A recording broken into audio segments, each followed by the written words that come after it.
Speaker's Sight combined with no hesitation allows us to create a true healer build for the first time, and this is one of the best builds in the game right now.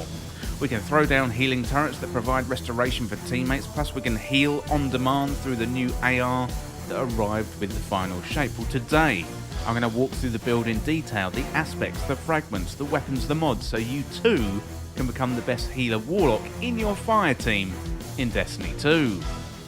Well, if you enjoyed the video, then subscribe for more Destiny 2 content, plus also like the video and turn on notifications to never miss an update from Endgame Express.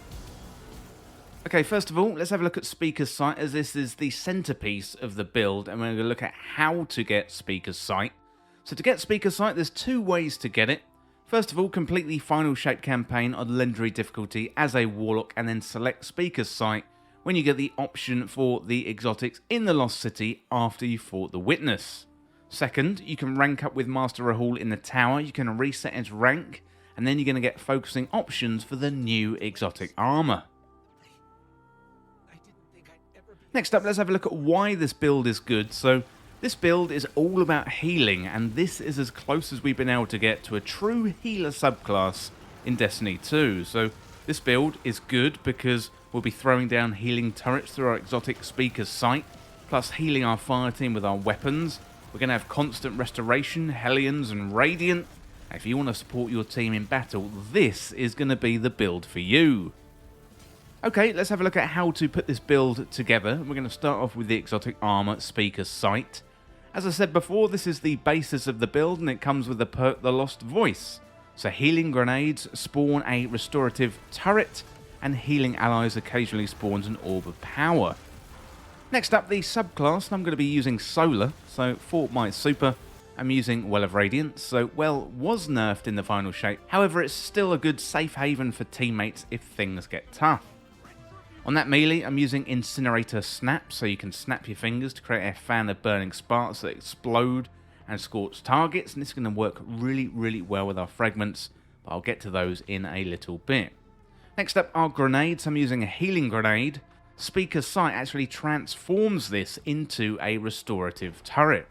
So make sure you've got your healing grenade on, as that paired up with Speaker's Sight and also our auto rifle later, that's going to be the main basis and the source of our healing abilities. Next up we got our class ability, Phoenix Dive. So you dive to the ground and create a burst of solar light that cures nearby allies, and the cooldown on Phoenix Dive is very good. It's short, plus we can pair this with our aspect Hellion to create mortars that scorch enemies. Next up, let's have a look at the aspects. So first of all, Torch of Flame. So your healing solar, firebolt and fusion grenades have enhanced functionality.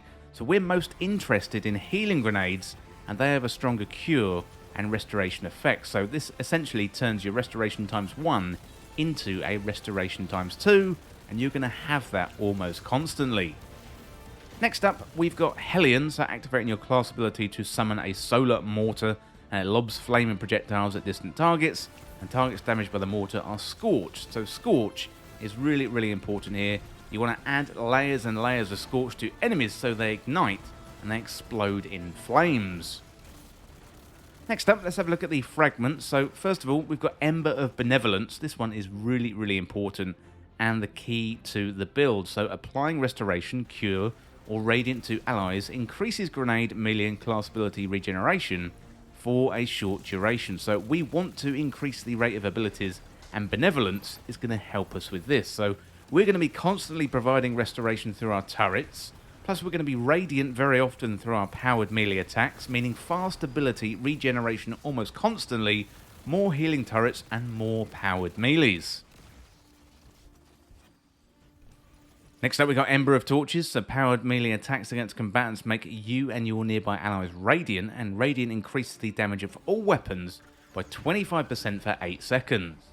Then you've got Ember of Solace, so radiant and restoration effects applied to you have an increased duration, and this increases the length of radiant to 15 seconds. So that is very good indeed. And finally we've got Ember of Searing, so defeating scorched targets grants melee energy and creates a fire sprite.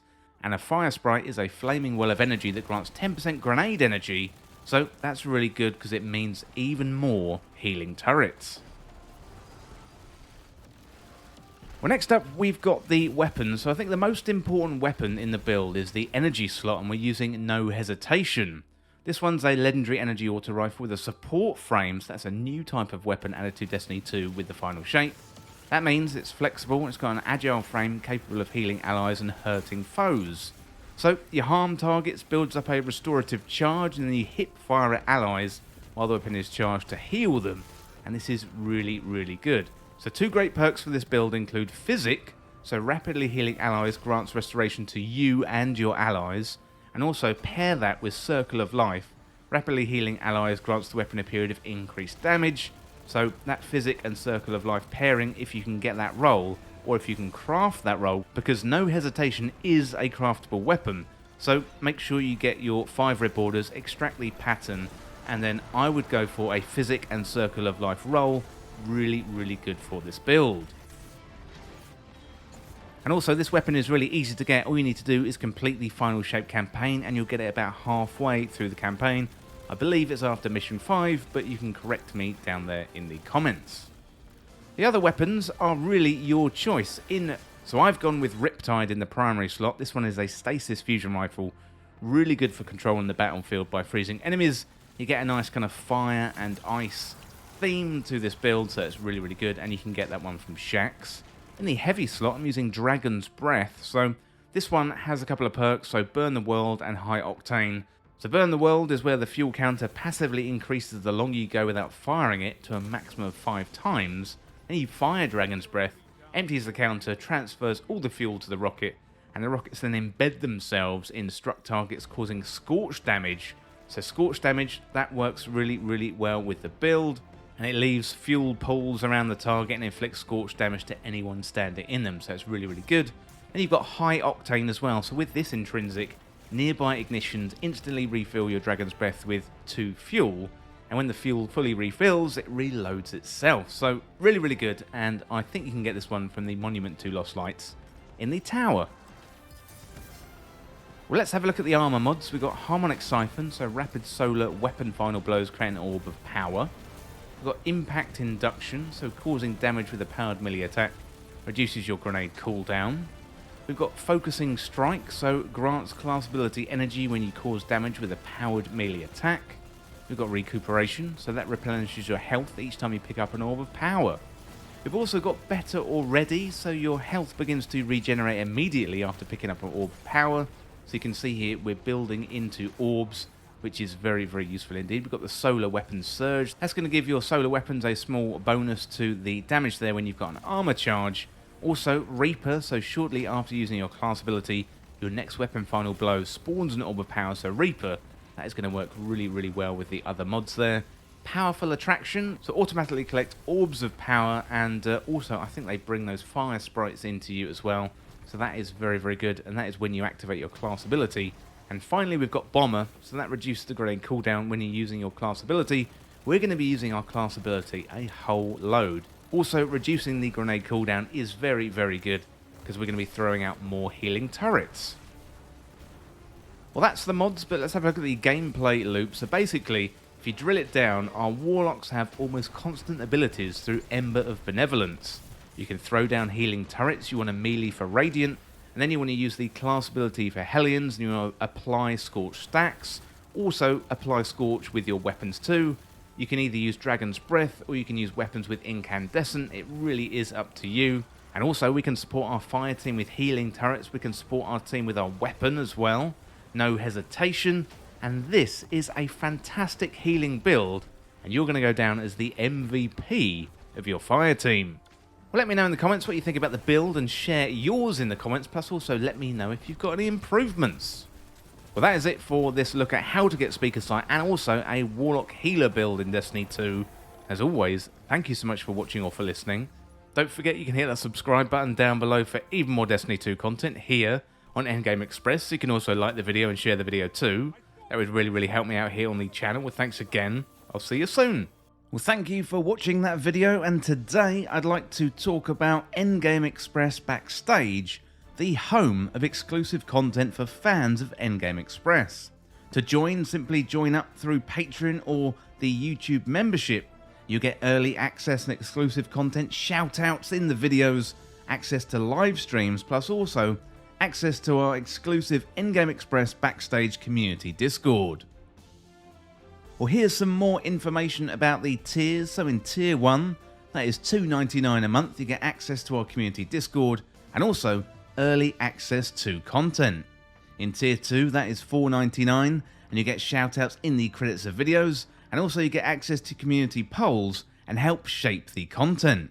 For Tier 3, that is $8.99 and you'll get access to exclusive community videos and also get access to exclusive live streams as well.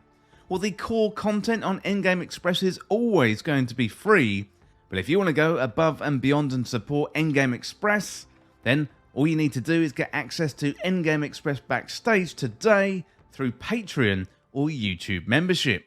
You know, In-Game Express is a one-man band right now, but I would love to expand into more games, podcasts, more channels, but to do that, I'm going to need your help to make this sustainable, and in return, I offer you some exclusive benefits and backstage-only content.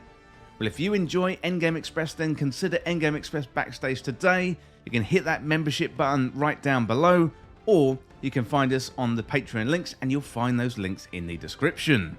Well, thank you for listening, and thank you once again for watching, and I'll see you very soon.